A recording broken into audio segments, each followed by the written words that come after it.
अस्सलामुअलैकुम। Welcome to Haqeeqatnama. मेरा नाम सैयद साद शाह है। आगे एक चौराहा था। चौराहे पर एक पुलिस कांस्टेबल खड़ा था। शिराज ने कार रोककर महमूद से कहा, महमूद, ज़रा पुलिसमैन से तो पूछो कि क्या इसने एक मिस्री को एक बड़ा सा बंडल कंधे पर उठाए जाते देखा है। महमूद कार से उतरकर चला गया। पुलिस कांस्टेबल के पास जाकर इसने पूछा, संतरी जी, आप यहाँ कब से ड्यूटी पर हैं? संतरी ने महमूद को सर से पांव तक देखा, फिर बोला, 3 घंटे के करीब हो गए। क्यों?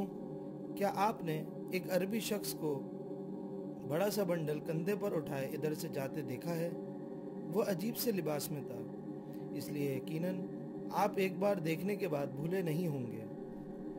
हाँ, देखा तो था। कितनी देर हो गई? 2-2.5 घंटे।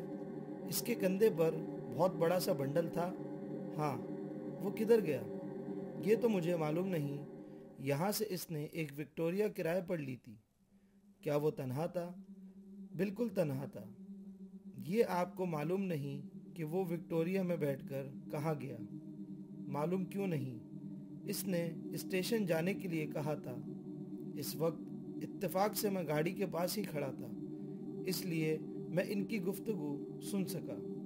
चूंकि वो ज़रा पुरस्रार शख्स मालूम होता था, इसलिए मेरी तवज्जो पूरी तरह इनकी जानिब थी। क्या इनके दरमियान कुछ और भी गुफ्तगू हुई थी? और कुछ नहीं। इसने अपना बंडल गाड़ी पर रखा और गाड़ी चली गई। बहुत बहुत शुक्रिया संतरी जी। इस बंदा नाचीज़ को महमूद कहते हैं। मैं मशहूर सुराग रसां शिराज का असिस्टेंट हूँ। अगर कभी इत्तेफाक से आपको कोई कत्ल कर दे तो कातिल की तलाश के लिए आप मेरी खिदमत मुफ्त हासिल कर सकते हैं। ये कहकर वो मोटर की तरफ वापस आ गया। शिराज ने पूछा, कुछ पता चला? महमूद साहब, कहीं जाएं और पता न चले, ये कैसे मुमकिन है? महमूद ने जवाब दिया, क्या इस संतरी ने इसको देखा है? जी हाँ, इसने यहाँ से एक विक्टोरिया किराए पर ली थी और स्टेशन जाने के लिए कहा था। क्या वो तन्हा था? बिल्कुल तन्हा। तो चलो हम भी चलते हैं।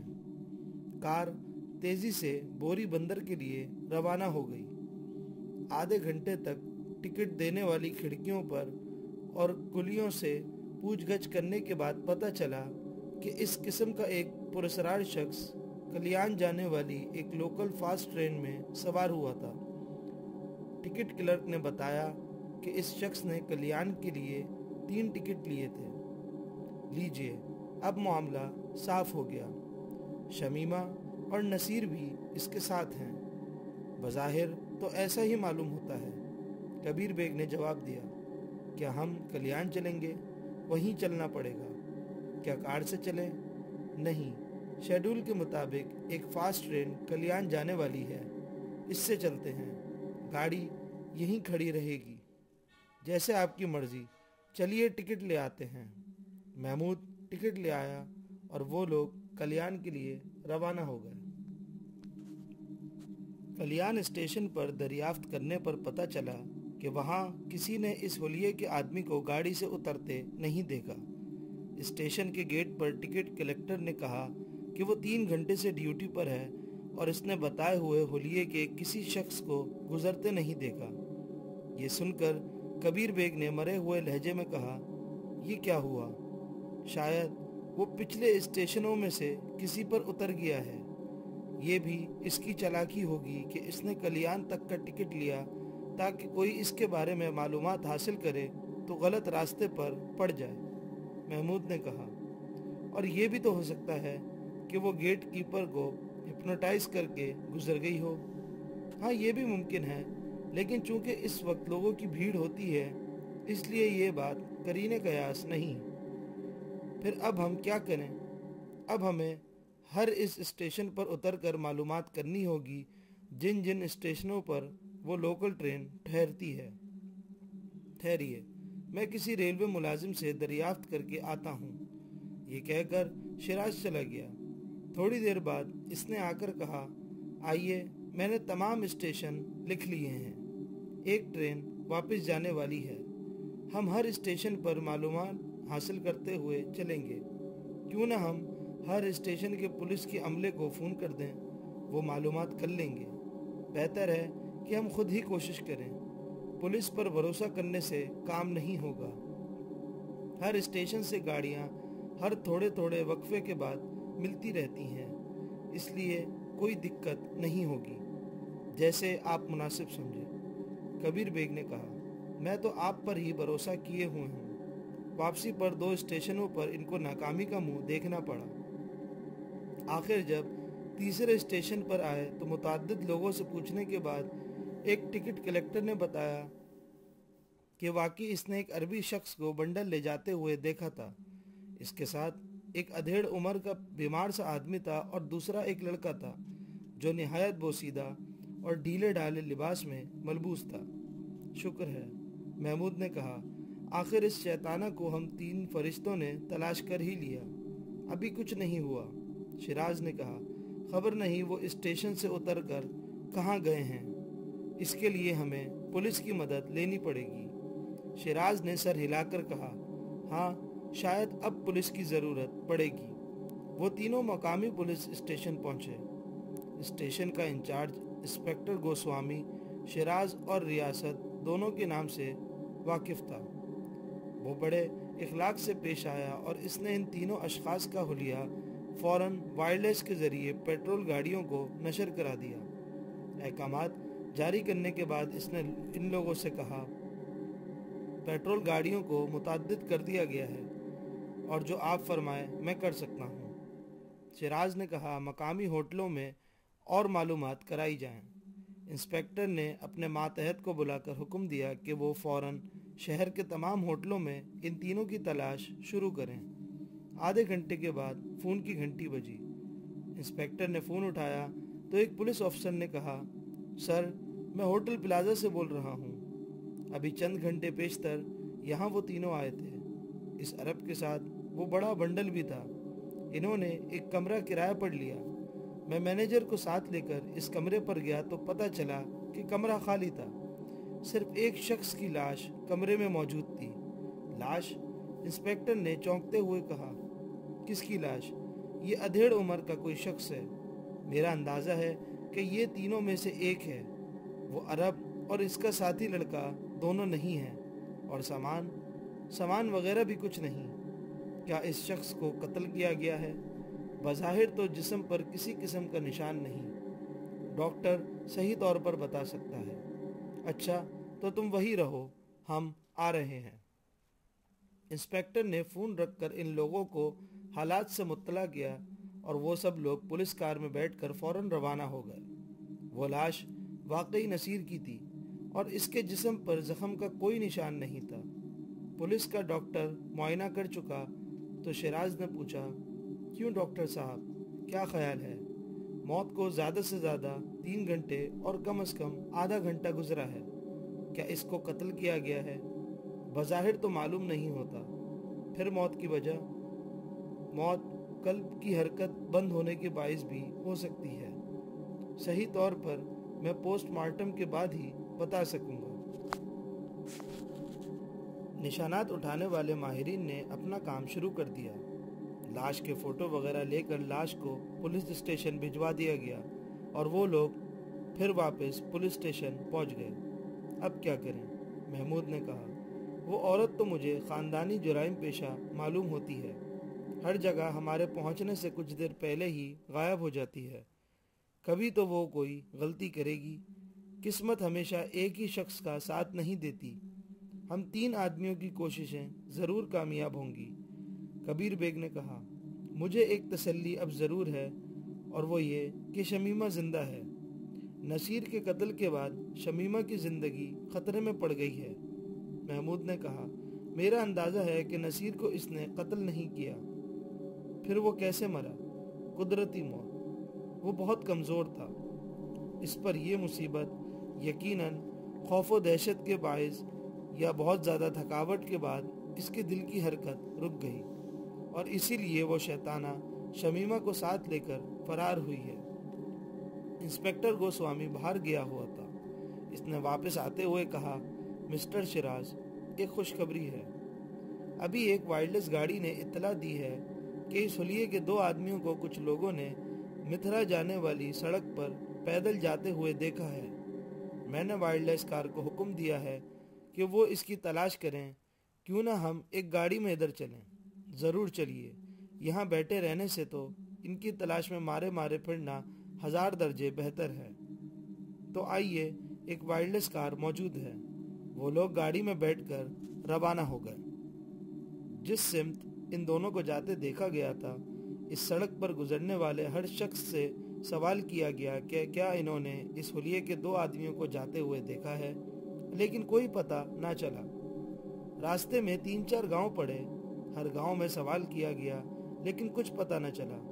वो लोग मायूस होकर वापस होने वाले थे कि एक बूढ़े चरवाहे ने इनको बताया, हुजूर, आज तो हमने कोई एक ऐसा आदमी नहीं देखा, मगर एक अरबी पहाड़ी की तरफ कई बार जाते मैंने देखा है। कौन सी पहाड़ी की तरफ? इंस्पेक्टर ने सवाल किया। इसने हाथ के इशारे से सिमत बता दी। गांव से कोई 10 मील के फासले पर एक पहाड़ी सिलसिला था। इन लोगों ने चरवाहे को भी जीप में बिठा लिया और तेजी से पहाड़ी की तरफ रवाना हो गए। रास्ते में शिराज ने चरवाहे से पूछा, क्या तुमने इस आदमी को किसी खास वजह से देखा है? चरवाहे ने कहा, वो एक नहीं कई हैं। मैंने कई लोगों को इधर घूमते फिरते देखा है। कई लोगों को? शिराज ने हैरत से पूछा। वैसे ही लंबे लंबे लिबादे पहने हुए लोगों को। वो यहाँ क्या करते हैं? पता नहीं जी। क्या वो चोर हैं? महमूद जल्दी से बोला, चोर नहीं, डाकू हैं, लुटेरे हैं। इन्होंने हजारों आदमियों को कत्ल कर दिया है। तुम अगर इनको पकड़वा दो तो मेहरबानी होगी। जी, ऐसे खौफनाक आदमियों को मेरे बस में हो तो मैं गोली मार दूं। गोली चलाना जानते हो? महमूद ने सवाल किया। जी नहीं, जानता तो क्या हुआ, देखा तो है। हमारे यहाँ गांव में घोड़चरण पंसारी के यहाँ बंदूक है। वो जब चलाता है तो सारा गांव देखता है। वो किस पर बंदूक चलाता है? जी, किसी पर नहीं, बस यूं ही कभी कभी अपनी शान जताने को बंदूक चलाता है। क्या तुम शादीशुदा हो? महमूद ने पूछा। चरवाहे ने शर्माकर कहा, जी शादी तो हुई थी। फिर क्या हुआ? होता क्या जी, घर में है। क्या तुम इसे घर में बंद करके रखते हो? नहीं जी, पहले मेरे संग काम करती थी और जब इसे रामू हुआ है वो घर में ही रहती है। अब पहाड़ी सिलसिला शुरू हो गया था। इंस्पेक्टर ने सवाल किया, अब हम किधर चलें? दाहिनी तरफ को चलिए। मैंने इन्हें इधर ही घूमते हुए देखा है। पता नहीं ये लोग पहाड़ों में क्या करते हैं। इंस्पेक्टर ने गाड़ी का रुख मोड़ दिया। आखिर एक जगह रास्ता खत्म हो गया। यहाँ चारों तरफ चट्टानें बिखरी हुई थीं। वो लोग मोटर एक तरफ खड़ी करके पैदल ही टॉर्चे हाथ में लिए आगे बढ़ते रहे। तारीकी चारों तरफ फैल गई थी। इंस्पेक्टर ने कहा, इस अंधेरे में किसी आदमी को तलाश करना बहुत मुश्किल है। वो भी तो आखिर इस अंधेरी रात में ही इधर आया है। यकायक चलते चलते महमूद रुक गया। इसने कहा, एक तजवीज़ समझ में आई है। क्या? मैं किसी चट्टान पर खड़े होकर शमीमा को आवाज़ देता हूँ। रात का वक्त है, आवाज़ दूर तक जाएगी। अगर शमीमा इसके साथ होगी और वो इधर आए होंगे तो वो ज़रूर जवाब देगी। नहीं, वो हिप्नोटिज्म के असर में होगी, इसलिए शमीमा को आवाज़ देना बेकार है। फिर कदीम मिस्री ज़बान में भंवरे को क्या कहते हैं? शिराज ने कबीर बेग से पूछा। अरामीन। बस तो एक आदमी अरामीन कहकर आवाज़ दे। दोस्तों, अगर अभी तक आपने हमारा चैनल सब्सक्राइब नहीं किया तो नीचे मौजूद बेल आइकन को प्रेस कर दें। अगर वाकई वो मिस्री इधर रहते हैं तो इस आवाज़ को सुनकर वो समझेंगे कि इनका कोई साथी मुसीबत में घिर गया है, इसलिए कोई ना कोई मदद को ज़रूर आएगा। तजवीज़ माकूल है, इंस्पेक्टर ने कहा। तो आवाज़ मैं लगाता हूँ।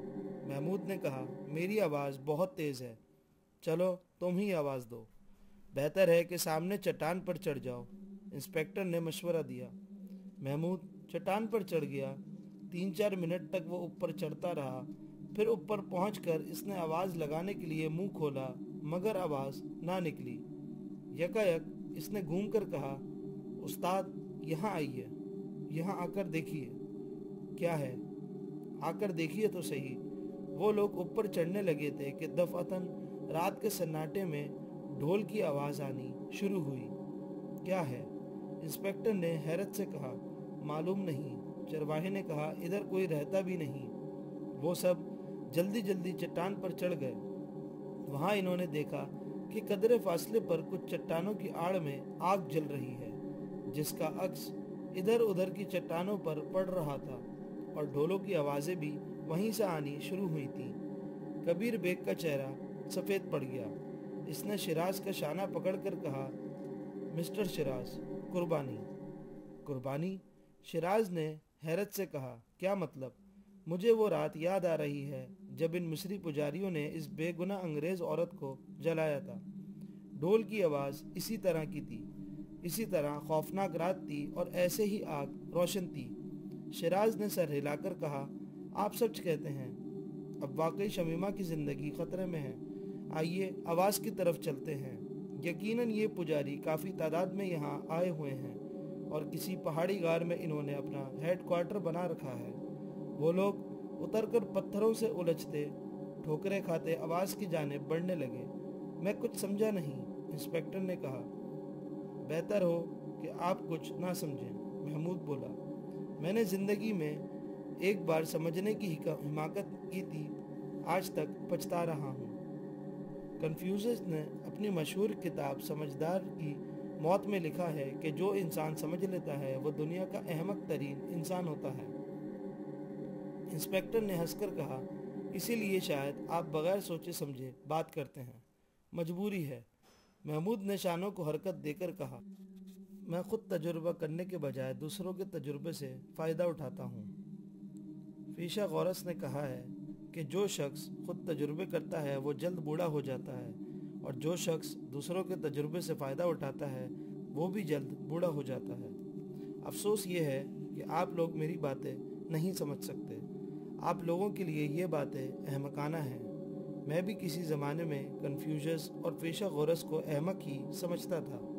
शिराज ने कहा, ज़रा ज़बान कम चलाओ और कदम ज़्यादा।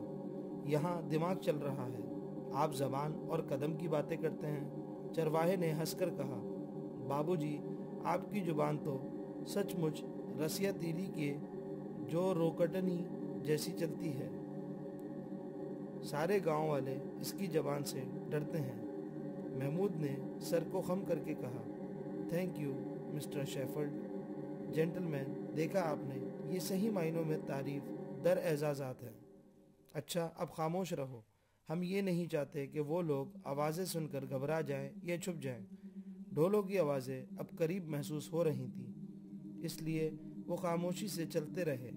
तकरीबन आधे घंटे पत्थरों और चट्टानों में ठोकरें खाने के बाद वो एक बड़ी सी चट्टान पार करके आगे बढ़े तो सामने ही आग रोशन नजर आई।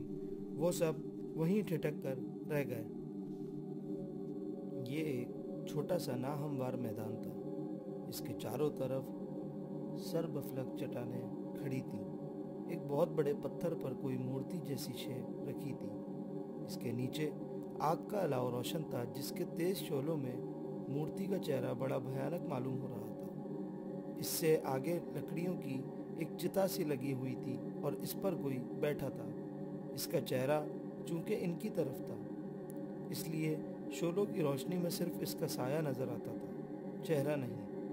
3-4 मिस्री सफ़ेद कफन जैसे लिबादों में मलबूस चिता के सामने खड़े थे। एक इनके पीछे खड़ा ढोल पीट रहा था। कबीर बेग ने घबराकर कहा, शमीमा, वो चिता पर शमीमा है। ये कहकर इसने आगे बढ़ना चाहा। शिराज ने फौरन इसको शाने से पकड़ लिया और कहा, ज़रा सब्र से काम लीजिए, अभी शमीमा जिंदा है। इंस्पेक्टर ने पूछा, क्या आप लोग मुसल्ला हैं? मेरे पास पिस्तौल है, शिराज ने कहा, और मेरे पास भी, महमूद ने कहा। इंस्पेक्टर ने गाड़ी ड्राइव करने वाले सब इंस्पेक्टर की जानिब देखा। इसने भी सर हिलाकर कहा, मेरे पास राइफल है सर। बस, तो 3 पिस्तौल हो गए और 1 राइफल, ये काफ़ी हैं। अब हम क्या करें? महमूद ने कहा, क्यों ना इन लोगों पर हमला कर दिया जाए? अभी नहीं, शिराज ने कहा। ذرا دیکھو کہ وہ کیا کرنا چاہتے ہیں، کس طرح وہ کسی کو قربان کرتے ہیں۔ میں ان کی رسومات دیکھنا چاہتا ہوں۔ کیوں؟ محمود نے پوچھا۔ وہ سب سرگوشی کے انداز میں گفتگو کر رہے تھے۔ تاکہ اگر تمہیں کبھی قربان کرنے کا موقع آئے تو میں تمہیں تمام رسوم پوری کر سکوں۔ لعنت ہے ایسی قربانی پر۔ یکایک ان چاروں مصریوں نے بڑی عجیب سی زبان میں کچھ پڑھنا شروع کر دیا، جیسے کچھ گا رہے ہوں۔ 4-5 منٹ وہ بڑے دہشت ناک طرز میں گیت گاتے رہے۔ پھر ان میں سے ایک شخص کپڑا چڑھی ہوئی لکڑی کی مشعل لے کر الاؤ کے پاس گیا تاکہ مشعل روشن کر کے آگ چتا میں لگا سکے۔ شیراز نے سب انسپکٹر سے کہا، ذرا اپنی رائفل مجھے دے دیجیے۔ سب انسپکٹر نے رائفل اسے دے دی۔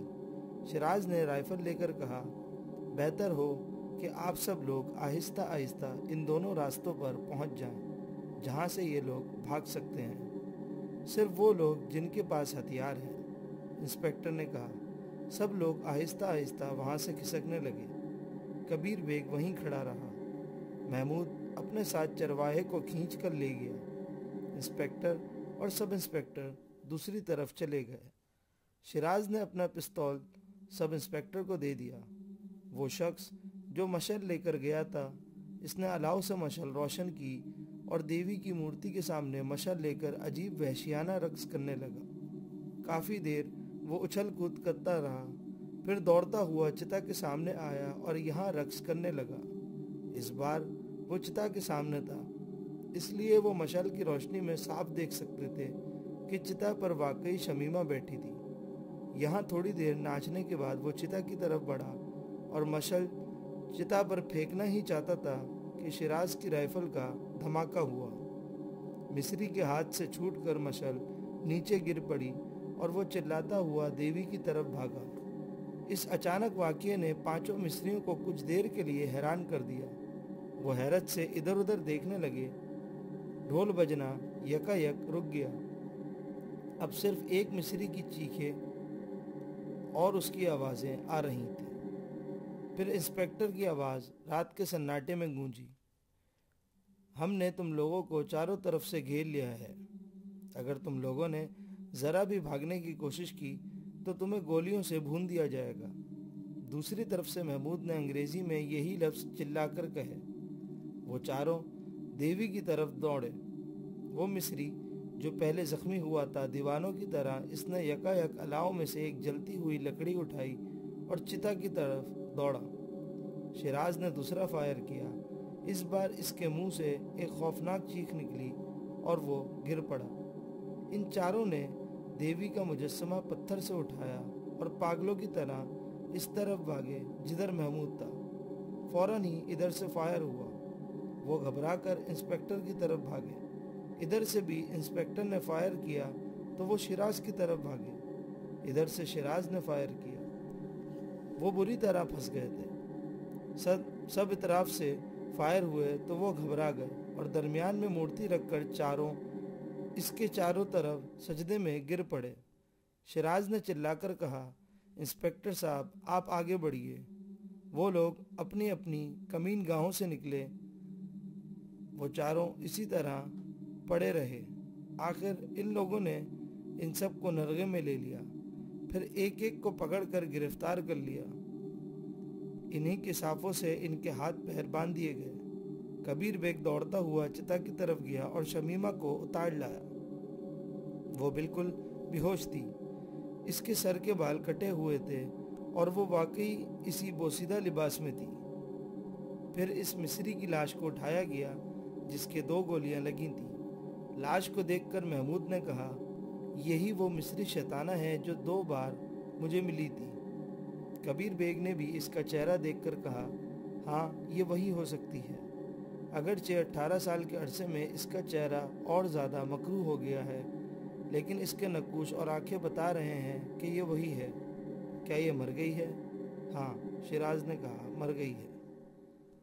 ٹارچ کی روشنی میں انہوں نے دیکھا کہ وہ مجسمہ دیوی آئسس کا ہے، ایک برہنہ عورت کا مجسمہ جو ایک بھمرے کو جنم دے رہی تھی۔